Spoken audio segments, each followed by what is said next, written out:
Then the next question is how to get funding for publication at the journal.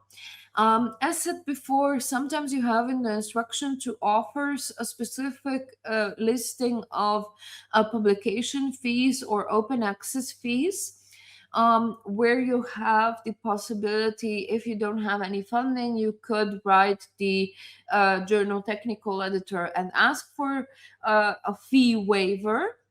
Or the other possibility to publish a subscription-based manuscript. Both of these options are valid, and this has to be done prior to doing really the submission. Don't do the submission first and then say, oh, if I get published, I'll pay it. It doesn't work like that. It will just cause you a lot of stress and will not enable you to get the best out of the research. The worst thing that can happen is that you don't have the funding. The journal takes your manuscript as hostage.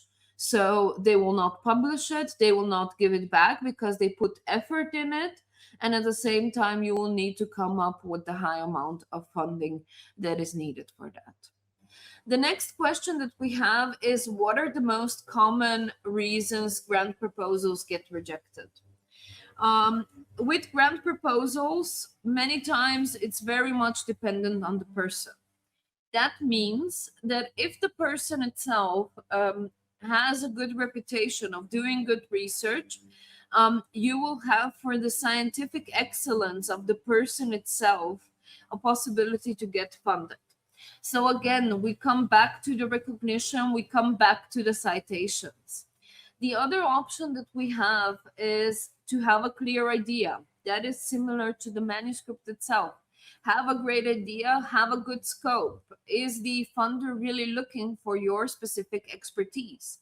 If that is so, then you have good possibilities of getting funded and getting your grant proposal through.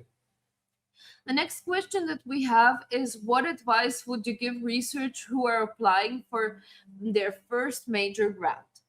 The first major grant, congratulations. You have had to thought not only about your research project, but who to address it to and how to make a plan for the next 3 to 5 years of your life.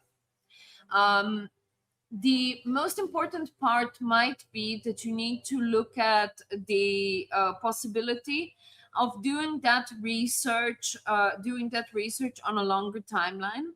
Make sure that you don't put too much content in that you won't be able to fulfill in 3 years, but not too little content that you will not be able to deliver with that amount of money in those years. So try to be as realistic as possible in the amount of tasks that you give yourself in a grant, because this is what, as a grant reviewer, you look at most. Is it doable?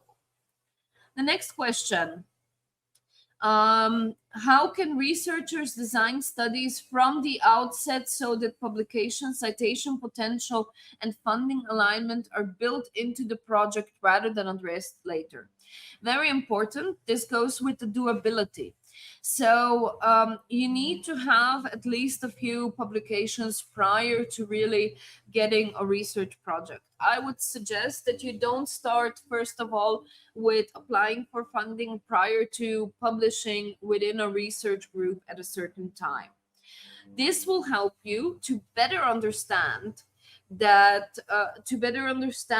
process, how much you need time and how much you need really for communicating the research prior to getting the funding. Once you have that, you can use all of the ideas based on communication, based on the other options, in order to ensure that you get the best possible plan for your funding.